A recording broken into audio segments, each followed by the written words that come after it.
Good morning. My name is Anna Palmer. I'm senior Washington correspondent and co-author of the Politico Playbook. I'm thrilled to be joining you this morning to talk about election 2020 and the aftermath, this time virtually, not in person, for the Milken Institute.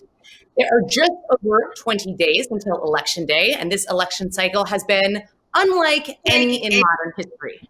We're in the middle of the coronavirus pandemic, and social unrest has gripped the country, and a pandemic-induced economic downturn has led to virtual political conventions, a campaign trail that has largely been without in-person gatherings until recently, and a massive increase in mail-in voting. We have got an all-star panel this morning to break down what we are seeing now, impact of the election on the executive branch and down ballot, and we'll also do some political prognosticating about what the outcome could mean for policy and the public's confidence in Washington and the two-party system going forward. Before I introduce our panel, I want to alert you to the fact we are going to do a poll while we are having this conversation, and we'd love for you to weigh in on two questions for us. The first question, I think the slide's going to go up right now, is regardless of who you want to win, who do you think will win the presidential election? Joe Biden, number one, or Donald Trump, number two? I'll also ask our panelists and put them on the hot seat with this question at the close of the conversation. The second question is, what's the first word that comes to mind when you think of Election Day? So you'll be able to weigh in throughout the conversation on those two, and we'll check back on the results. So without further ado, I want to introduce the panel this morning. Let's get started. I want to welcome pollster, Republican Communications Advisor and CEO of Phil Inc., Frank Luntz, Terry McAuliffe, former Virginia governor, Mark Penn, president of the Stagwell Group and chairman and CEO of MDC Partners, and Katie Walsh Shields, former White House Deputy Chief of Staff and veteran Republican operative. I want to start with Frank and Mark. You to just first kind of help set the stage of where the electorate is with just over 20 days until the election. Frank, you've been doing a ton of focus groups this cycle and trying to get a handle on the electorate. Can you tell us a little bit what you found?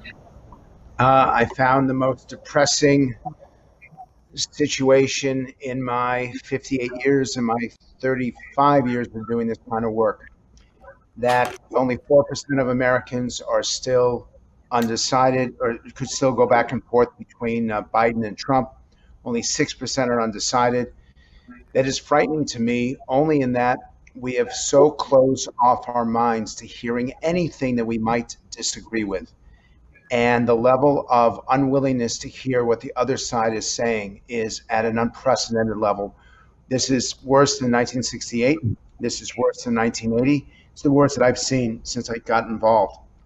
What I'd like to do is we can pull up the slides. I'm going to walk you through only two because I know that this is meant to be a conversation. And actually, I want to go to the second slide first. Point number one, there is no real bipartisanship. There are organizations like No Labels and Problem Solvers Caucus.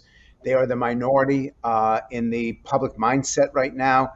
The people have gone into their various camps and they're not emerging. And I'm frightened that there is no common ground, that a senator like Joe Manchin or like Susan Collins, and the hostility towards Susan Collins right now in Axios, they named her the number one senator who votes against and works against Donald Trump among Republicans. And yet the Lincoln Project has gone after her more than any other senator to defeat her. The pressures on those in the center are so great and that they're being destroyed. Second, inequality, whether it's social inequality, gender inequality, income inequality, is a really powerful voting motivator for the Democrats. I think that's going to continue over the next 3 weeks, and I think that's going to be a core component of the post-election. Third, we asked people what best describes how you feel. I know you just did it yourself. We didn't limit them to a word. We did a whole sentence. Give me a sentence that best describes how you feel about the election. And the number one answer is, I'm so tired of being so tired. They just want it over. Number fourth is that the public really is fed up with the ugliness from both sides. And I'm not going to let this just be a Trump passing session, although you'll notice that I'm much less partisan than I used to be. You never, ever tell First off, you don't tell an adult to shut up. We don't do that. That's not how Americans are supposed to behave. Not to mention a presidential candidate telling a president of the United States to shut up. That is unacceptable. And it is unacceptable, equally unacceptable, for a president of the United States to interrupt his opponent on average every 30 seconds of when his opponent was speaking. We would not tolerate this in our kids. We would not tolerate this in our teachers, in our bosses. Why should we tolerate this in presidential candidates? Fifth, 65% of Americans now believe that the economic system is rigged, that they believe that they cannot get economic fairness out of the system. This is an Elizabeth Warren phrase, and even a majority of Republicans now believe it. And so I say to you all that economic freedom in this country is now in serious jeopardy, that these are not, the public isn't calling for small, minor changes around the edges. They're looking for systemic change. And I probably sound like Mark Penn right now as I walk through this, but the traditional ideology of Ronald Reagan in 1980 is done, or at least it's taking a backseat to a much more interactive, much more progressive approach. Number six, 53% now live paycheck to paycheck. And the way that you live that, the way that that's explained, is that when you go to sleep at night and your head hits the pillow and your eyes begin to close, are you nervous about putting food on your table for your family the next day? Are you nervous that you won't be able to pay your bills at the end of the week? So the president may talk about this great economy, or Barack Obama may talk about the how much he had done in 2016. Right now, which is why I get so angry that we politicize everything. Right now, 53% of Americans are suffering and they're afraid, and they don't have their chance to experience the American dream. Number seven is metaphysical. It's not that people actually want a hug. They want to feel like they have a hug. They want to empathize. And this is Joe Biden's greatest advantage over Trump right now, is that he communicates empathy. Donald Trump has been communicating strength. He's been communicating what Donald Trump has done for the last 4 years. And it is great for that 42% of Americans who are core Trump voters. But it is awful for swing voters. And it's one of the reasons why Joe Biden, since the first debate, has been increasing in support. And finally, that likability idea, it's not whether you want to sit next to them. This is a new definition of likability. It's not whether you want to sit next to them in a bar. It's whether they would want to sit next to you, whether they like you, they empathize with you, whether these candidates, that they want to be part of your life, if you really believe it. And once again, I think Joe Biden has the advantage. So these are the 8 critical points. I will do language later in the conversation. Mark, I'm going to turn it over to you. Frank, thanks. I thought I'd just make a couple of observations about the electorate as we go into the shoot here. If you put up slide 1, you know, if you were going to say one thing you wouldn't have predicted a year out, even 6 months out, it's that a curtain of fear descended over the country. So when you look at it, and we started our polling, I'm also chairman of the Harris poll, and we polled all the way back to March 15th. And on March 15th, most people thought it was irrational that there was so much fear. It went up so that 50% have a fear of dying, and 75% are afraid to go out on errands. Now, whether cases go up or down, this fear has stayed, as you can see, constant. And is it related to people who, say, have a higher probability of mortality, like older men? No, it's universal. In fact, younger women would be the most frightened of the virus of all the groups. So it's not actually related to facts about the virus, but it is a curtain of fear that colors everything, and why the virus is the number one issue, and why people are conservative about opening up. Next. The second major observation I just wanted to make is, when it comes to the swing voters, and you go back, swing voters, who of course have always been my favorite kinds of voters for every political candidate to appeal because it brings the country together, traditionally were choosing among 2 candidates they liked, and they want to know which one was better. In this case, most voters don't like Trump, Most voters don't like the Democrats. Most voters don't like the Republicans. Biden is right on the edge of 50%. Actually, the best right political figure is Barack Obama, the only one really decisively over 50. But that means that swing voters who are going to decide everything actually don't like anything to do with politics, which goes to, I think, Frank's point, the negativity and nastiness of the campaigns, or how did the most educated population on the planet get such a dumbed down politics, is the paradox of our society at the moment. But it's producing swing voters who don't have anyone they like. Now, interestingly, the military has an 80% rating. The Supreme Court in the 60s or 70s, it's actually popular. The police have a 68% rating. And Black Lives Matter has a 51% rating, down from 55 over the last few months, but still above a majority. So people want, good policing, racial equality. They want all of these things, but they don't think the political system is delivering. And next, the final point in this little short thing I wanted to make very clear, because everyone says, aha, now the Republicans are going to lead for a century. Aha, if the Democrats do this, they're going to lead for a century. The truth is, Americans are incredibly definite about their choices until they change them. That's why I don't think just 4% are undecided. It's more like 15 or 20. People just in America exude confidence that they have their opinion and they're not changing it. But take a look, working class voters in the last election shifted Republican after being the Democratic base. Seniors are the most conservative voters, and yet they seem to be shifting to Biden. Suburban women were consistently Republican voters, shifted to the Democrats. Latinos have been consistently Democratic voters. We're beginning to see them shift to the Republicans, right? Asians also were Republican, became Democratic, and then maybe shift again. And remember, Black voters until Kennedy in the 60s were Republican voters before they shifted.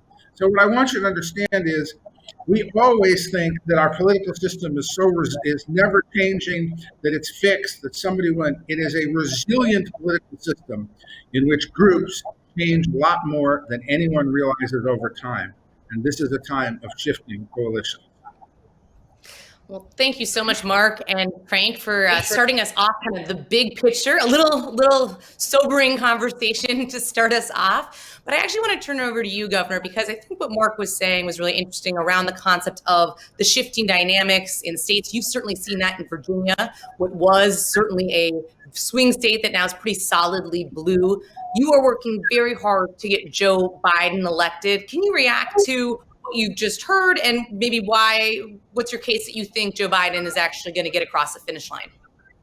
Well, I think the best benefit going for Biden, I said this on CNN throughout the primary, give me a candidate who can build the broadest coalition. I didn't worry about Iowa, New Hampshire. They're very white states. They're not representative of the Democratic Party. And when Biden won in South Carolina, that sort of lit the fuse. And then 4 days later, we won 11 states all over, from Oklahoma to Virginia. We won the whole Massachusetts, won the whole country, because people wanted to come together. They wanted to bring our nation together. They thought Joe would have the broadest appeal. And today, listen, the election's not today, and I never take anything for granted. Today, we're ahead in every single battleground state. We're expanding the map dramatically. It reminds me a little bit of 2008, when the map got extended greatly, and Obama ended up winning 365 electoral votes.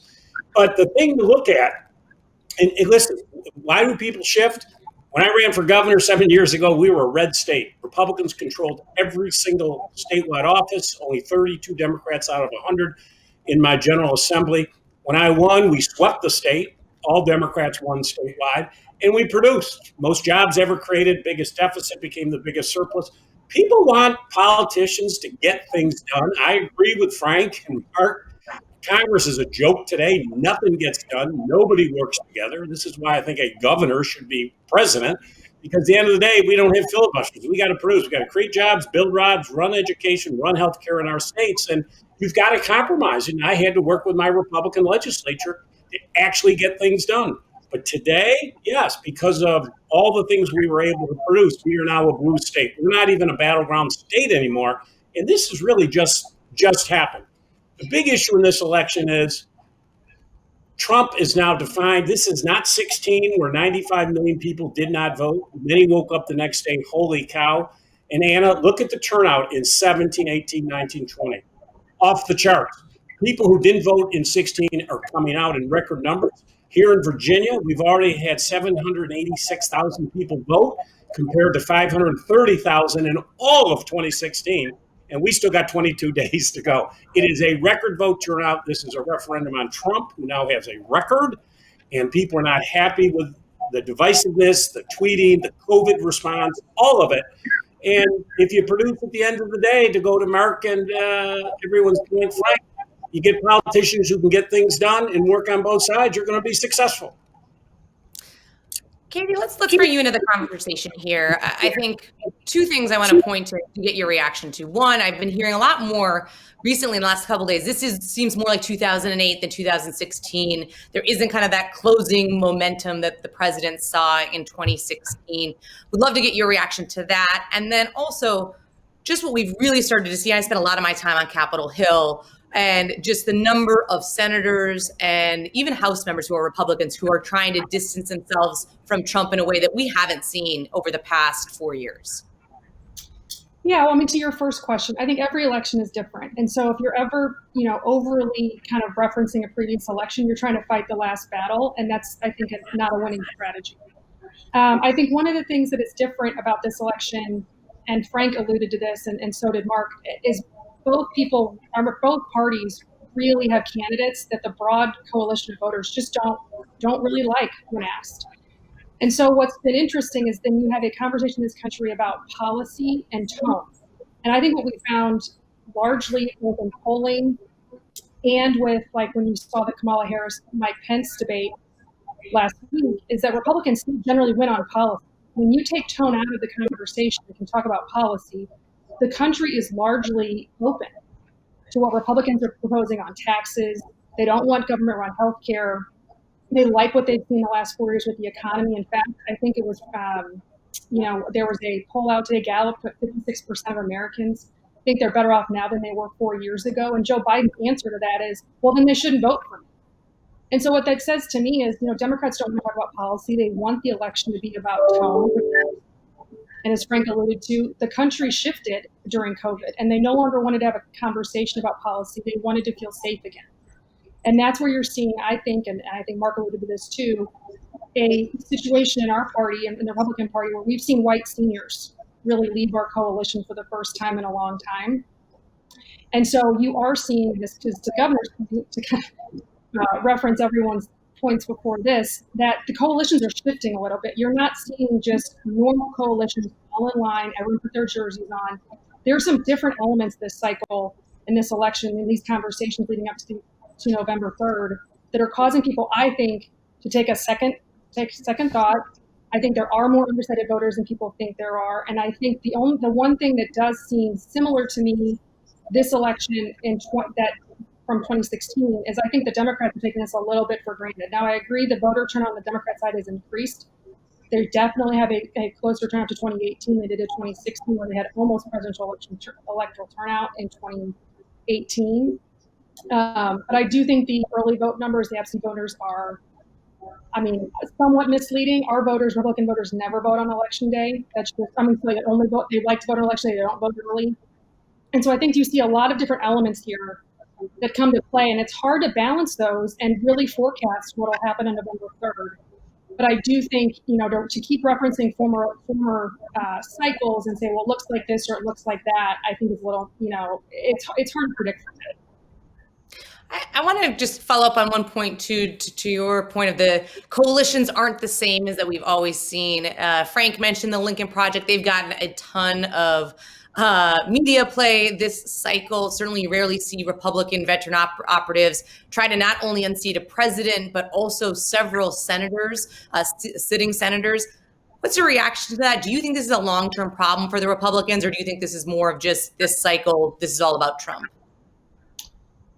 I think this is largely about Trump. I find it ironic. And Steve Schmidt's a friend of mine. I've worked with Steve in the past, but I think it's ironic that Steve is leading this effort, or a big part of this effort. I mean, he was largely responsible for putting Sarah Palin on the ticket. And you could argue that this kind of populist movement started with Sarah Palin. So I find it somewhat ironic that these are the folks that are, in my opinion, lining their pockets to work against a party that has given them, has worked for them, and they've worked for their entire careers. But I don't think this is a long-term thing. I think these are a number of operatives that feel like they don't like the president, and they've made a decision that I do not think will serve them well long-term. Mark, I want to go to one thing that's happening right now that's dominating Washington, and both sides are clearly trying to take advantage of, and that is the Supreme Court nomination of Amy Coney Barrett. How much do you think this is going to play in terms of making an impact? You made the comment that you think there's a lot more undecideds than actually maybe the polling shows and bears out at this point. Do you think that will make any impact? I don't think that that's having a big impact at the moment. I think that for reasons that are obvious, the Democratic strategy is to tie her to health care, which is the Democrats' strongest positive issue next to the virus. I don't know. It's a kind of complicated bank shot. We'll see how Barrett bats that back or not. I think what is playing and kicking up some dust here is, will the Democrats pack the court or not in response? It's clear that Barrett's going through. It's clear she'll be seen as competent, qualified. The Democrats feel that Merrick Garland was stolen from them. Will they go ahead and do this? I think that the Democratic administration, if there is one, which is more likely than not, has a basic decision. If they break the filibuster and they go with court packing, that will keep this country divided right on through the next 4 years until that big election. And if they say, you know what, we're not packing the court, even though we think we should, and we're keeping the filibuster, that will go a long way towards being the administration that brings the country back together again and has an opportunity to do that post-Trump. That's, to me, the biggest decision, and the biggest impact here right now is the ducking of the question, even more so than the nomination fight. All right, we're going to go to some of the kind of battleground politics, get some forecasting out here. But before we do, I want to bring up the slides. We're doing a poll this hour. The number one question is going to be not who do you want to win, but who do you think will win the presidential election? And wow, Joe Biden is right now taking up 80% of those who are watching this. That's pretty great to see. Interesting to see that so far. We'll see at the end if that stays or not, or if Donald Trump has a resurgence. The second question, what's the first word that comes to mind when thinking of Election Day? Chaos, anxiety. Wow, we're seeing all kinds of things. Corruption, mess. Not really the uniform politics that those of us in it usually like to see in terms of what might actually happen. Frank, I want to go to you. We've been doing some stories recently around the House Republicans. You are kind of the Kevin McCarthy House Majority Leader whisperer. You've done a lot of work with them. It appears now that they could lose up to 10 seats. What is wrong with the messaging that House Republicans have? What's kind of the issue that they're having get back some of those really conservative seats that they lost in 2018 that a lot of people would have predicted they would have come back in 2020? The problem is that they're being overshouted, over-communicated by Donald Trump. And I want to put up the slide, the original first slide that I had, if you can bring it up for me. And I'm going to show you the specific words. Trump talks about law and order, so House Republicans follow him. When you think of law and order, the average person in the audience thinks of a cop on a horse beating a protester with a stick. The public doesn't want law and order, they want public safety. The vision of parents walking with their kids in their neighborhood at night with peace of mind that they're not going to have a problem. Dominating the streets, which is what Trump talked about in setting the National Guard. The public doesn't want to dominate the streets. Once again, that evokes violence. They want safe and secure streets. Trump calls his own supporters warriors. They don't think of themselves as warriors. They think of themselves as hardworking taxpayers. On issue after issue, I'll do two more here.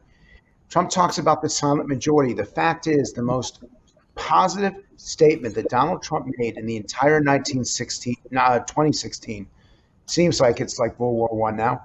The most positive thing that he said was when he said, "I will be your voice." Uh, that attitude, that emotion of, I hear you, I will defend you, that is what's needed in the House Republicans, but they're simply being outshouted by Trump. In fact, one more, because Mark talked about it in the concern with COVID-19. Trump talks about opening the economy. The fact is, the average American is concerned. Mark's numbers are absolutely dead on. That they don't want to just throw open the doors. They don't want to just throw their kids back into school. That there is tremendous concern that this virus still is not under control. And so they want to return to normalcy. They want to return to their day-to-day lives. But there are three words that are involved in this. And I urge those of you who represent business, pay attention, because some of your messaging is horrible. They want a return to our day-to-day lives safely, sensibly, and responsibly. And those are not words that you hear coming from the administration. They're not words you hear coming from House Republicans. And that's one of the reasons why they're having so much trouble. There is a language deficit that the GOP is facing right now. You call me a Kevin McCarthy whisperer. It's not. I'm a Kevin McCarthy shouter. Every time I see him, I ask him, why are you saying this stuff? And the truth is, he isn't. Donald Trump is. All right. Well, thank you for that. I appreciate that. I want to go to you, Governor. I want to get down to some of the, kind of second tier, the Senate races, the House races for Democrats. But first, the coronavirus clearly has been an issue for this president. How confident are you that the messaging Democrats are using right now is going to work? I think they flip-flopped a little bit in terms of, saying a while ago, they weren't going to do any door knocking. Now they're doing door knocking. For months, Joe Biden was in his basement not doing campaign events. Now he's doing campaign events. Is that confusing to people?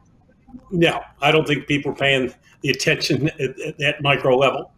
I recommended early on, we weren't done with our primary process. We hadn't gotten the convention. The vice president needed to keep himself safe.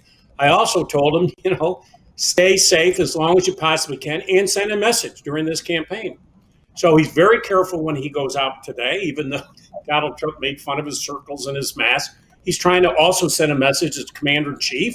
I'll be responsible. Your health and safety is the first thing I'm going to do. But clearly the messaging is working. I mean, today, the election's not today. And I'd say we got to run like we're 20 down. Today, it's a big electoral college victory. Today, we win control of the United States Senate. We net anywhere from 4 to 5 seats. And I agree with you. I think we're 8 to 13 seats in the House pickup. It's not today. Things can happen in 3 weeks. But I think it's pretty burned in to the American public that they want to change. They don't like the divisiveness, the tweeting, everything that's going on. They didn't like the debate. I'm shocked he went into that debate. He had to get suburban women, independents, and he interrupted and insulted to the point that the exact group he's trying to get, he insulted, and he didn't get them during that debate. And he is our first president to never receive 50% approval rating. The popular vote, he's never had that. So I think as we go gradually down, race by race in this country, this is a big referendum on Donald Trump. It's not as big as on Biden, and that's why I always said, let's get a candidate who can build the broad coalition. Seniors is talked about. For us, getting seniors for the first time in a long time, that's because Biden, they like Joe Biden. And that's what we need for people to do, is to vote for him. But a lot are coming against Trump. They don't like the racist concept. I was governor. I dealt with him in Charlottesville. I begged him to condemn white supremacist neo-Nazis. He would not do it. I think it's finally caught up with him. Let's talk a little bit more. One more question to you. Down ballot, these Senate races. I mean, there's a lot to watch, and it's like the Democrats are just raising a gobsmacking amount of money. It's truly incredible. As somebody who covered money in politics for almost 20 years, how much money they are raising. What are the kind of the 2 or 3 races that you're watching that you think Democrats may be able to pick up?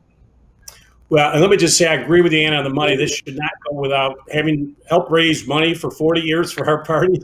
I have never in my life seen it, to the point that we are having difficulties finding a place to spend money. This has never happened to the Democratic Party in our history, but that's the case where we are today.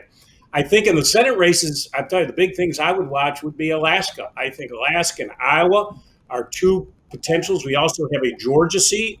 I mean, today we're ahead in that Senate races in Arizona, Colorado, we're up in Maine and North Carolina, but the map is extended to Georgia, to an Iowa. Alaska people weren't, and I think Montana. I think finally Steve Bullock has gone up 1 or 2 points in Montana. But those are the biggest races that I would be looking at. I mean, getting control of the Senate, I think, is critical. And because we know that Mitch McConnell will come in, like he said to President Obama, I'm not going to work with you on anything. We got to get control of the Senate. And then let Biden have his agenda. And either people like it or they don't like it. I mean, we got to end the stalemate. Things got to get done. I don't care if Democrat, Republican. We got to move this country forward. And it is stuck today in neutral or reversed. How about you? Where do you see the Senate races? I mean, I know you've spent a lot of time getting Republicans elected. Some of these races, to me, due to the fact that, Jamie Harrison is doing as well as he is pretty surprising. For Carta, would have can't make said, noise for about 10 minutes. was, There. Never going to be a democratically held Senate seat for a generation. What do you see happening there? And then maybe kind of more broadly. Well, I think one of the races that wasn't mentioned just now by the governor is Michigan. You're seeing John James in a statistical dead heat with Gary Peters in Michigan, which I think was a sleeper race for a lot of people until very recently. But John is an incredibly attractive candidate. I think that is a very big pickup opportunity for us. And I think you're seeing a lot of resources being poured into that race.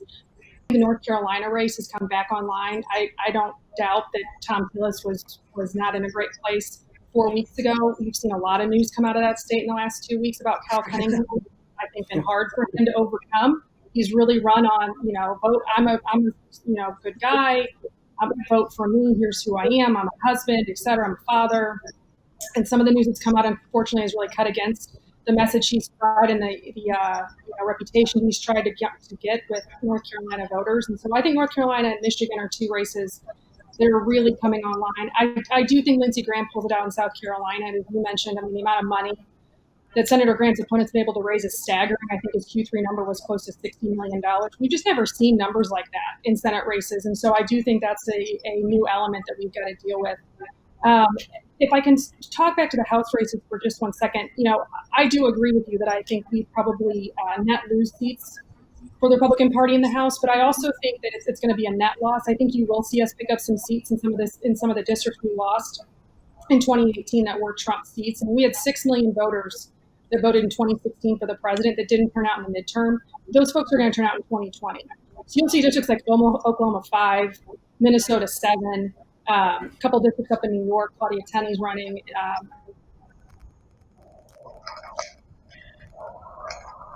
You'll see us win those seats.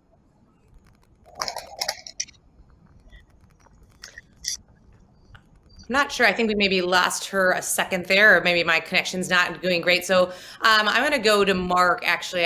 So one of the things I think, obviously you focused on the polling, you're focused on the messaging. What would be your advice to Republicans? What should kind of Frank has said what he thinks, the issue with the Republican messaging is what Trump is doing and maybe what they should be doing. What's your take on what Republicans need to do in the next 20 days to try to pull out and stave off some of these losses that are expected at this point? Yeah, I try to avoid being the Republican advisor when they have such able advisors. Look, I think the Trump campaign last time was one of the best campaigns in history in many ways. It had an incredible slogan. It had counterintuitive issues. It had a candidate who did things that were never done before. This campaign has been one of the worst. There's no new slogan, no new policies, grasping a few issues, not taking the record. Look, the Republicans, if you were to look at the polls, Biden has a huge advantage on bringing the country together, and Biden has a huge advantage on health care and on the virus. But Donald Trump has an advantage on the economy, a huge advantage on the economy. And so they should have made the whole campaign about the economy and reached out to swing voters on that issue, because that's where they really have the potential. And they didn't exploit that. They threw it away. So I think this campaign, from having run a re-election campaign with Bill Clinton, where we started with the second term agenda, where we're more powerful. Look, you may not know what the Biden thinks because Biden doesn't want to split his coalition, but there's no second term agenda here. There's nothing for people to look forward to. And by the time you get to the House, there's no contract with America either. So, I don't know what they're going to do in the last 30 days, but the messaging here has been, given that they had plenty of resources, I think quite, they threw away a lot of advantages that they had and are not leveraging them. So I think I do think one thing I'll just comment, I think there may be more ticket splitting, that there may be people who vote against Trump but don't want to give a blank check to the Democrats. And the blank check argument may be the one that the last one that they wind up using here, because I do think there'll be more ticket splitting than we expect.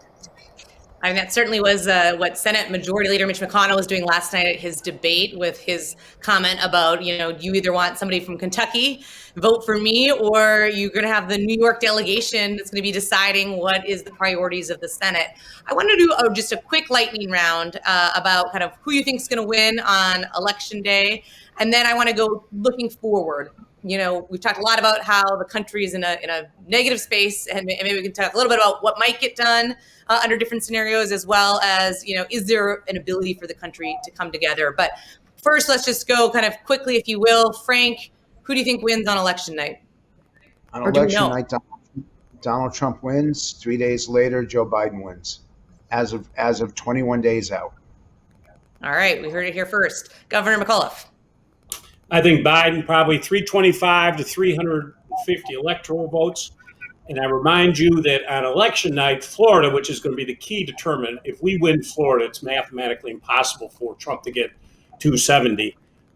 Florida starts counting absentee ballots 22 days ahead of time. So when they release on 11/3, it's mail and in person. And if that is blue before we head up to North Carolina, Virginia, lights out. So not like some of the states like Pennsylvania and others that don't even start to open the ballots until Election Day, which is kind of the point what Frank was making about the late surge that Democrats might have with the vote. Kate, who do you? I think Frank's right. I think on election night, Donald Trump is the winner. And I think if the election were today, by the end, Vice President Biden probably gets there. I think we've got a long way to go. I think 3 weeks is a very long time. I think we saw this in 2016. Where the polls showed something very different that ended up coming true on election day. I think there's still time to have a conversation with these voters, so I don't think it's over. But I agree with Frank. If the election were today, it would be Joe Biden. Mark, you get the last word on this round. Well, you can't deny the polling. Look, if the election were held today, Biden would win. Trump could only win as a surprise upset. I just don't see him running a surprise upset. And to your second question, bringing the country together. This is the big decision for whomever wins here. Donald Trump never did, and will Biden do that? And will he then break the left to bring the country together or not? That, to me, is the big element after this election's over. Yeah, absolutely. I think that's going to be the big question about how everybody can either get along or kind of move together on an agenda. Frank, what do you see in a post-election? I know it's tough because if it's a Trump world, it's a very different, but you all have conceded that you think it's going to be a Biden administration at this point, 21 days out. If it is a Biden administration, what do you think Washington looks like, in January? Well, this is what I hope Washington looks like in January. I'm going to answer it this way, and I'm trying to get a reaction out of Terry McAuliffe. Like, look at your camera, Terry. You love the mask. You'll hate the hat. I'm hoping that they actually do sit down. Show us the hat again. We couldn't see it. Just put the hat back on. Put the hat back on. I got my glasses on now. Okay. It's good for making a decision, Frank. You can't have it both ways.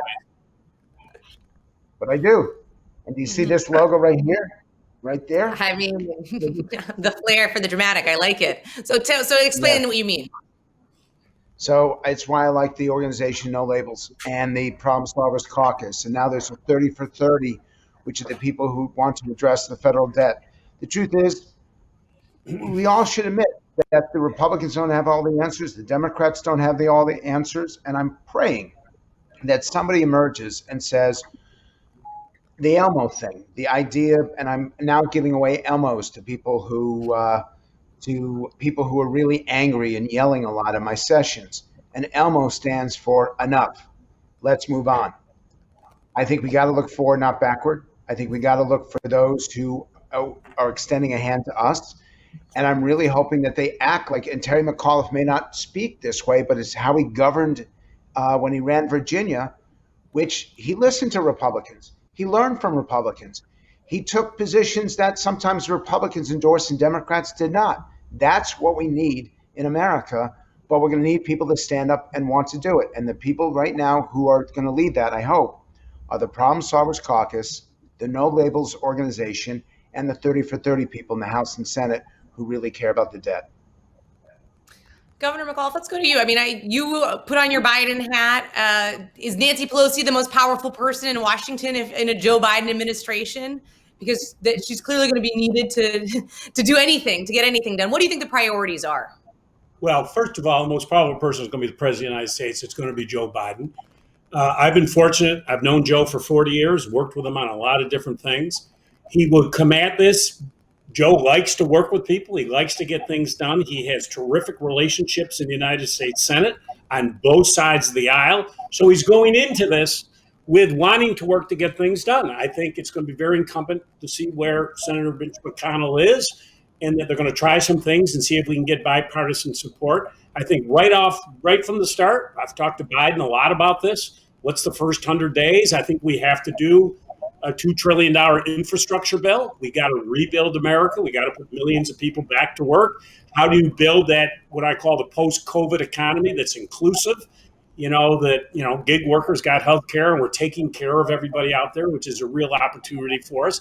I think you're going to see immigration reform. You're going to see the Trump tax cut go away.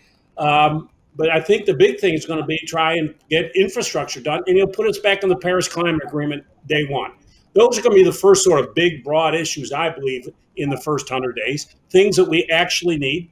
When Trump got elected, I mean, full disclosure, I've known Trump for 20, 25 years. When I was chairman of the Democratic Party of America, he was a big donor. When I ran for governor, he wrote me a big check. He was a Democrat back then.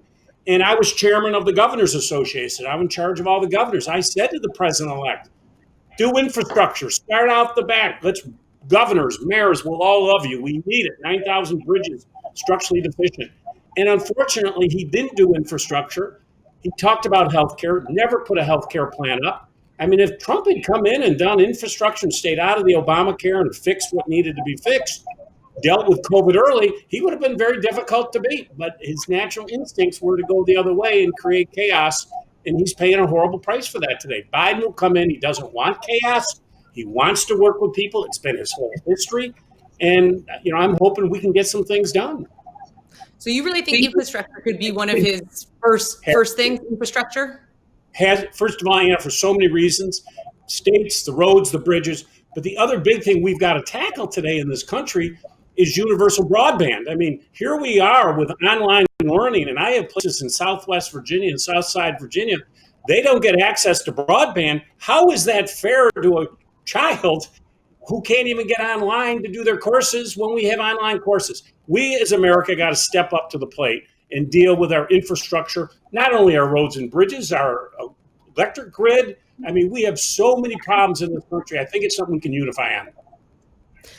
Katie, I want to go to you. I mean, there's a lot of talk about, the Problem Solvers Caucus and Joe Biden wanting to go across, on the aisle and find allies on the right.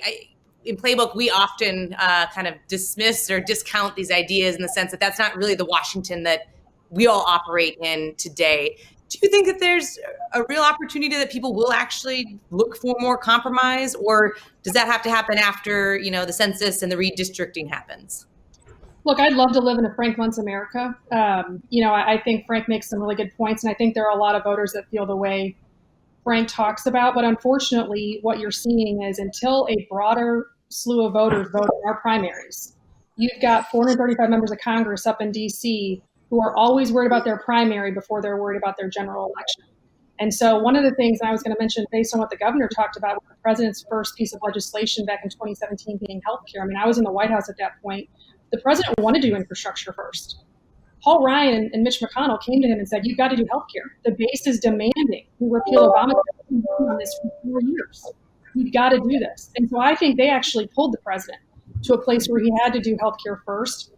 I think Joe Biden's going to be held to a similar standard by AOC, Tlaib, Nancy Pelosi. and pull to the left. Joe Biden may want to do infrastructure first. I don't think he's going to have the political capital to do it.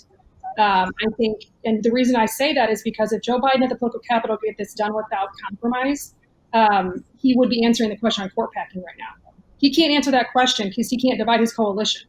He's got the far left of the Democratic Party saying, if you don't say you're going to pack the court, I mean, this is the problem for you. This is who we've got to be. And you've got the moderates and the more establishment Democrats saying, you can't say this. That's not who we are as a party. And so if Joe Biden had the ability to bring people together, to build a coalition, he'd be doing it right now. He's not answering questions on court packing because he doesn't have it. He did answer it last night. I agree with you that it took him quite a while and was astounding to many of us in the press that he didn't just respond. We are quickly running out of time, so I'm going to just do a quick round robin. Any closing thoughts, Mark, in terms of the conversation going forward, what people can expect going forward this election and beyond? Yeah, well, first let me say the problem solvers and no labels hits close to home. I'm a huge supporter, obviously, and I'm enthusiastic that Frank sees it as the critical solution here. Look, I would like that to happen, that the Biden administration comes in, does infrastructure, exactly what Kerry says. Remember, you're going to have an ex-president here if Biden wins like you've never had before. If, in fact, a war breaks out and the country remains divided, I think Trump would create a whole new party. And he has the capability to do that with probably 40 or 50 million people. I think that if Biden really makes it the focus to keep the country together, that will be a tremendous benefit. If he can't do it or he doesn't do that, then I think you're going to have 4 more years of chaos that will be settled by the following election. All right, Frank, we'll turn it over to you for the last word here. A country's a terrible thing to waste. Remember that everything that we say and do are being watched carefully by our children, that we've set some pretty bad examples. We're a great country. We have great people, but we've not always behaved in ways that are admirable, in ways that should be reflective of what we can do and who we can be. And I hope that we are firmly focused on the future, not on the past, that we don't seek to get revenge, that we seek to reunite. And back in Terry knows this, the Civil War, they focused on reconstruction. What America needed then is what America needs now, which is reconciliation.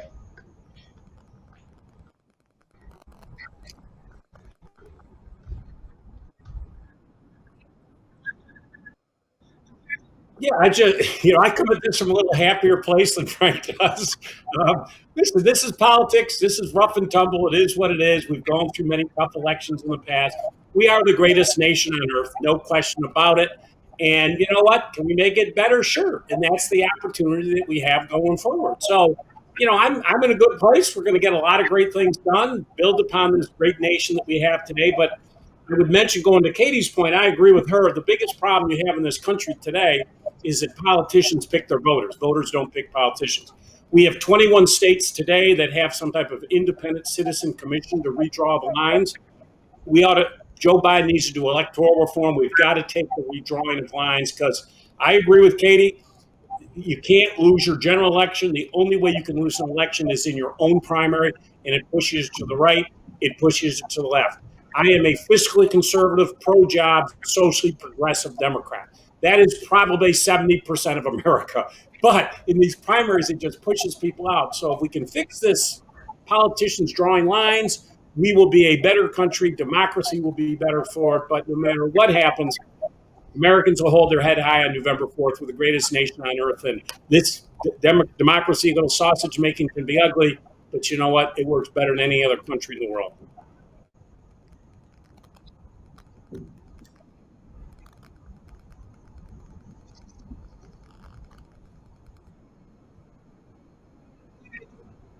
Yeah, I would just say to the governor's point, I agree. Redistricting is the next biggest thing we've got in this country moving forward, and it will really define politics as it relates to, what politicians are incentivized to do up in D.C. But the number one thing I would say in relation to Frank, in terms of talking to our children, as an example for our children, the number one thing we can tell them to do is vote in a primary. They've obviously got to vote in the general election and tell them how important it is. We've got to talk to folks about how important it is to vote in their primary elections. If we had a larger coalition of American voters voting in primaries, our elections would look different.